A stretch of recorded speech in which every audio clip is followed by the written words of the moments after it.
आपको बीजेपी में शामिल हो जाना चाहिए? नहीं होना चाहिए। क्यों? उनकी अपनी आइडियोलॉजी है, उनकी है कि हम सत्ता में आए तो हर जगह मंदिर होंगे।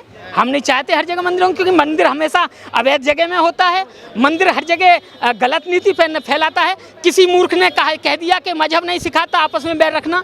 इकबाल अगर आज होता तो मैं जाके कहता ये मजहब ही हैं जो दीवार खड़ी कर रखी हैं। अगर मजहब नहीं होता तो किसी के अंदर लड़ाई नहीं होती। अरे भाई चुप हो जाओ, रातों रात और दिन के दिन मजहब ही हैं जो लड़ाई कराते हैं। हिंदू को मुसलमान अच्छा नहीं लगता, मुसलमान को हिंदू अच्छा नहीं लगता। मजहबों से ही ये सब सांप्रदायिक दंगे हो रहे हैं। और बीजेपी सांप्रदायिक पार्टी है, धार्मिक दंगे फैलाती है, इसलिए किसी को भी नहीं जाना चाहिए। गलत कह रहे हैं। हाँ, सामाजिक न्याय की पार्टी कौन सी है ये आपको अच्छा लगता होगा, लेकिन बीजेपी कभी भी अच्छी पार्टी नहीं रही है किसी भी सहूलियत से। एक नहीं, किसी भी सहूलियत से। देखिए, प्रेरणा के लिए तो मेरे पास कोई गीत नहीं है कि मैं प्रेरणा दूं के गीत से उत्साहित हो जाएं, लेकिन एक ऐसी चीज़ है कि वोट ऐसी चीज़ है कि आदमी से हम कह तो दें, लेकिन जाते समय जब वो दे के आता है उसका प्रमाण नहीं होता कि उसने कहाँ दी है। ये सिर्फ वही व्यक्ति जानता है। इसको तो डलवाने वाला व्यक्ति भी नहीं जानता कि किसने किसको डाली होगी। मैं तो यही कह सकता हूँ कि विवेक और बुद्धि सभी के पास है। विवेक और बुद्धि से काम ले रहे हैं लोग, कोई किसी के बहकावे में नहीं आ रहा है। यूपी में भी यही हाल हुआ, हरियाणा में भी यही हाल हुआ।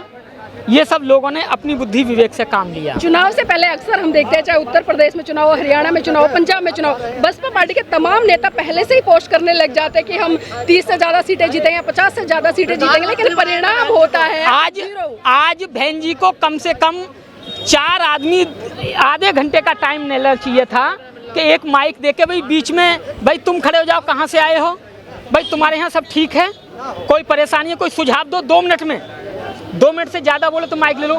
सुझाव बीच में से लेना चाहिए था किसी को उठा के। वो सच बोलता व्यक्ति, झूठ नहीं बोलता। कार्यकर्ताओं के साथ में संवाद नहीं है, अभी झूठ नहीं बोलता वो। लेके देखे, पूछना चाहिए था, लेकिन बुला के अपनी बात रख देना। ये कहा कि चुनाव के लिए हमें तैयारी करनी है। हमारा रिजल्ट यूपी में भी ये रहा, हरियाणा में भी रहा, सभी राज्यों में ऐसा रहेगा। ये जो कार्यकर्ता हैं ये निठल्ले हैं, ये सिर्फ बहन जी को खुश रखते हैं और बहन जी इनसे खुश हैं। तो लेकिन कार्यकर्ता देखिए कैसे ये तो देखिए कह सकते हैं, मैं इतना नहीं कह सकता, ये आप कह सकते हैं। टिकट कटना बटना ये तो पार्टी पे बहुत पहले से दाग लगता रहा है और इसके भी नेगेटिव परिणाम होते हैं। इसलिए पहले से ही ये निर्णय किए जाएं या वहाँ से 4-6 कैंडिडेटों के बायोडाटा लेके जनसभाएं करी जाएं सभी से। जिसकी जनसभा अच्छी हो उसको टिकट दे दिया जाए, लेकिन ऐसा ना हो। अरे यार, ऐसा नहीं कहो कि जिसका माल ज़्यादा हो। लेकिन मैं जब सुझाव मांग रहे तो मैं बता रहा हूँ, मेरा सुझाव है। यहाँ किसी और से पूछोगे अच्छा सुझाव तो वो और अच्छा दे सकता है, लेकिन मुझसे मांग रहे तो मैं अपना ही तो दूंगा। होता है बसपा में टिकट देने के लिए कोई सर्वे और जाता है। अब ये तो जो टिकट देते हैं उनका अपने सर्वे होता है। आपने मुझसे पूछा तो मैं अपना सर्वे बता रहा हूँ। मैं पार्टी का सर्वे नहीं बता रहा हूँ, मैं अपना बता रहा हूँ, क्योंकि मुझसे पूछ रहे हैं आप। इसलिए टिकट देने से पहले 4-5 बायोडाटा मंगाओ, उस लोग वहाँ जाके 10-5 अपने आदमी भेजो कि वहाँ जाकर ये खोज करो कि कौन सा कैंडिडेट अच्छा है। समाज ने साथ दिया है, लेकिन जब उसे लगा है कि हमारा नेता अब हमसे दूरी बना रहा है, तो जो उसका समाज है, नेता ने 1 कदम बनाई तो समाज अब 4 कदम बना रहा है। फर्क इतना है, बाकी कोई किसी से नहीं जूझ रहा है। कारण क्या है कि बसपा जब चुनाव होते हैं तब 0 पर सिमट कर रह जाती है? कारण ये है कि बसपा आती ही जब चुनाव आते हैं, उससे पहले उनके ना कार्यकर्ता कहीं दिखाई देते हैं।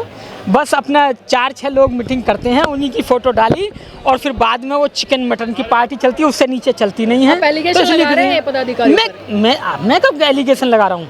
ये आप कैसे कह सकते हैं? चिकन मटन खाते हैं 2 दिन पहले। अरे जब पार्टी होगी तो उसके बाद में खाना नहीं होगा, चाय नहीं होगी। अब चाय होगी तो सूखी तो होगी नहीं, वो कुत्ते वाले बिस्कुटों के साथ तो होगी नहीं। पार्ले जी की जी होगी तो काजू होंगे, बादाम होंगे, वो पिस्ता होंगे।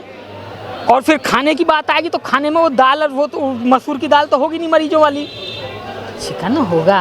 आज बहन जी ने क्या संदेश दिया लोगों को? यही का जन्मदिन आ रहा है, पहले जन्मदिन गरीबों की पार्टी है, पार्टी पैसे से चलती है। नहीं, जन्मदिन तो हर बार मनाते हैं, परिनिर्वाण दिवस भी हर बार मनाते हैं, लेकिन जो सत्ता के लिए संघर्ष होना चाहिए उस पर क्या विचार विमर्श करें हैं?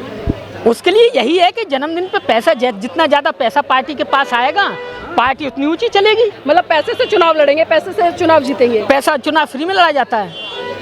नहीं, आप बताओ ना, कार्यकर्ताओं को लोग आए, समर्पित कार्यकर्ता हो तो चुनाव क्यों नहीं? आप बताओ ना, चुनाव पैसे में बिना फ्री में लड़ा जाता है। 5 साल क्यों नहीं काम करते हो आप लोग?